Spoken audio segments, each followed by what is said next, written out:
શણિયા હેમત ગામમાં છેલ્લા કેટલાક સમયથી મહાનગરપાલિકાના અધિકારીઓ દ્વારા અવારનવાર ઇન્ડસ્ટ્રીયલ યુનિટ્સને સીલ મારવાની કાર્યવાહી કરવામાં આવી રહી છે. ખાતાધારકોના જણાવ્યા મુજબ થોડા દિવસે અધિકારીઓ આવે છે અને મિલકત સીલ કરી દે છે. તાજેતરમાં જ ગામની અંદર વધુ 2 ઇન્ડસ્ટ્રીયલ સોસાયટીઓમાં સીલ મારી દેવામાં આવતા સ્થાનિક ઉદ્યોગકારોમાં ભારે રોષ જોવા મળી રહ્યો છે. ખાતાધારકોના મતે આ કાર્યવાહી બેવડા ધોરણો દર્શાવે છે. મોટા અને જૂના બાંધકામોને જાણે છાવરવામાં આવતા હોય અને માત્ર નાના પાયે કામ કરી રહેલા કોટેજ ઇન્ડસ્ટ્રીના યુનિટ ધારકોને જ જાણી જોઈને હેરાન કરવામાં આવતા હોવાનો સ્પષ્ટ આક્ષેપ છે. ઉદ્યોગકારોનું કહેવું છે કે તેમના એકમો પાસે કોટેજ ઇન્ડસ્ટ્રીની મંજૂરી છે અને તેમના દ્વારા કોટેજ ઇન્ડસ્ટ્રીઝનું જ કામ કરવામાં આવી રહ્યું છે. કાયદાકીય રીતે માન્યતા પ્રાપ્ત હોવા છતાં અધિકારીઓ દ્વારા વારંવાર આવીને ઉદ્યોગકારોને કેમ પરેશાન કરવામાં આવે છે તે સમજાતું નથી. આ સમગ્ર મામલે મિલકત ધારકોએ માંગણી કરી છે કે મહાનગરપાલિકાના અધિકારીઓ દ્વારા આ ખોટી રીતે થતી હેરાનગતિ તાત્કાલિક બંધ કરવામાં આવે અને કાયદેસરના એકમોને શાંતિથી કામ કરવા દેવામાં આવે.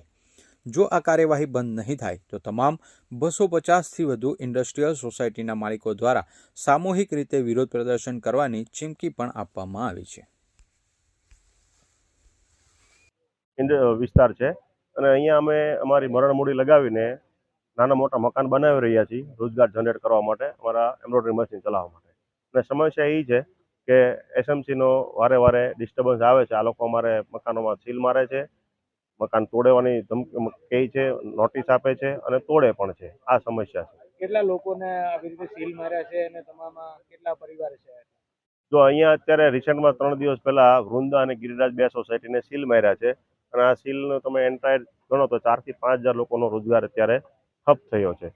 તો આ 4-5 હજાર લોકો ઉપર XYZ જવાબદારી હોય એ તો બધાને ખબર જ હોય, ઘર ચલાવતા એના માટે શું જવાબદારી હોય. એની સિવાયની મકાન માલિકો ઉપર બેંકની મોટી જવાબદારી છે કે જો આ ન ચાલુ થાય તો ડિફોલ્ટ સિવાય એનો કોઈ કંઈક રસ્તો ન રહે. કારણ કે થોડા ઘણા પૈસા હોય ને થોડા ઘણી લોન પણ લીધી હોય, અંદર જે મશીનરી છે બધી નવી મશીનરી છે, ગવર્મેન્ટની પ્રોત્સાહન સ્કીમમાં એની ઉપર લોન લીધી હોય તો મશીન બંધ રહે તો હપ્તા નીકળે. સીલ મારવાનું શું કારણ હોય? સીલ મારવાનું કારણ મોટા એવું છે કે અમુક લોકોએ આરટીઆઈ કરી અને જે કાંઈ એના ધારાધોરણમાં આવતા હોય એ ધારાધોરણ આરટીઆઈ કરી અને તોડપાણી કરવા માટે સીલ માર્યા હોય એવું લાગે છે.